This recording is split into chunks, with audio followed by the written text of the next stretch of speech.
Hello friends, welcome back to my channel Mahima's dream kitchen. তো আজ আমি রান্না করব পেঁয়াজ কলি দিয়ে 5 রকম সবজির চচ্চড়ি। তো তার জন্য নিয়ে নিয়েছি এখানে আমি পেঁয়াজ কলি, নিয়ে নিয়েছি ফুলকপি, শিম, আলু আর গাজর। এবার আমি এটাকে রান্না করব।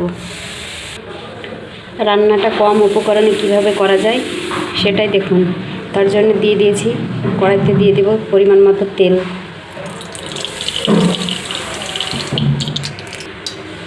তেলটা গরম হয়ে আসলে দিয়ে দেব কালো জিরা ফোড়ন, কয়েকটা কাঁচা লঙ্কা ও কোচানো পেঁয়াজ।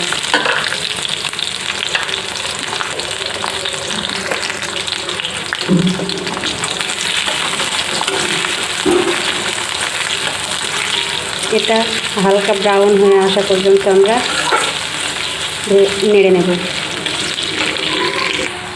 হালকা ব্রাউন হয়ে গিয়েছে, এবার দিয়ে দেব ফুলকপি।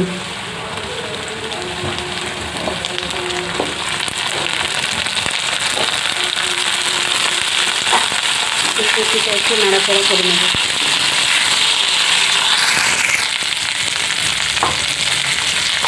এবার দেব শিম। শিমগুলো দিয়ে কিছুক্ষণ নাড়াচাড়া করে ভেজে নেব। 2 মিনিট মতো নাড়াচাড়া করে ভেজে নিয়েছি। দেবো আলু, দেবো গাজর, দিয়ে আবার একটু নাড়াচাড়া করে নেব।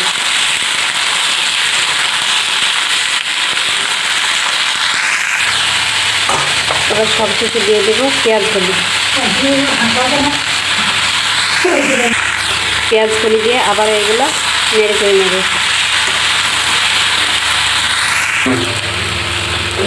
দিয়ে এবার সব সবজিগুলো ভেজে নিয়েছি 2 মিনিট মতো। এবার দিয়ে দেবো সব গুঁড়ো মশলা, পরিমাণ মতো লবণ, হলুদ গুঁড়ো, জিরে গুঁড়ো, ধনে গুঁড়ো। মশলাগুলো দেওয়া হয়ে গিয়েছে, এবার আমি নেড়ে ছেড়ে নেব।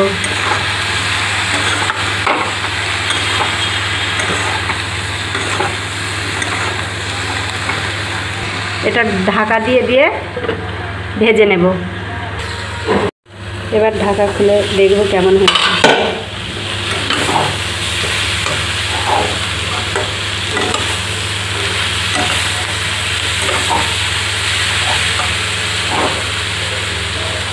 দিয়ে দেব কিছুটা জল, খুব সামান্য পরিমাণ জল দেব, কারণ এটা আবার ঢাকা দিয়ে রান্না করব।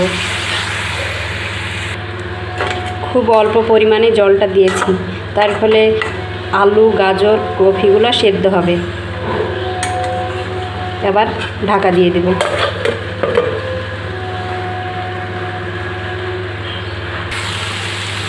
ঢাকা খুলে দেখে নেব সবজিগুলো সেদ্ধ হয়েছে কিনা।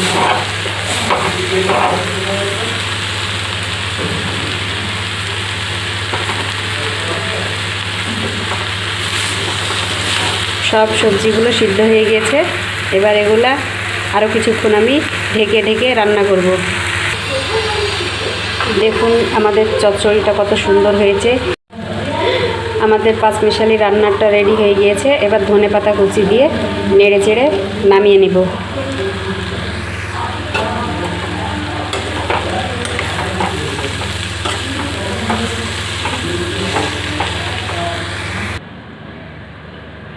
দেখুন দেখতে কতটা সুন্দর হয়েছে। দেখতে যেমন সুন্দর হয়েছে তেমন কিন্তু খেতেও খুব ভালো হয়েছে।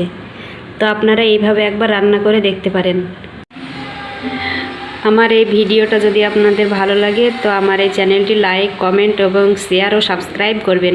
তাহলে এরকম আরও নিত্য নতুন রান্নার ভিডিও দিতে আমি উৎসাহিত হব। বাই।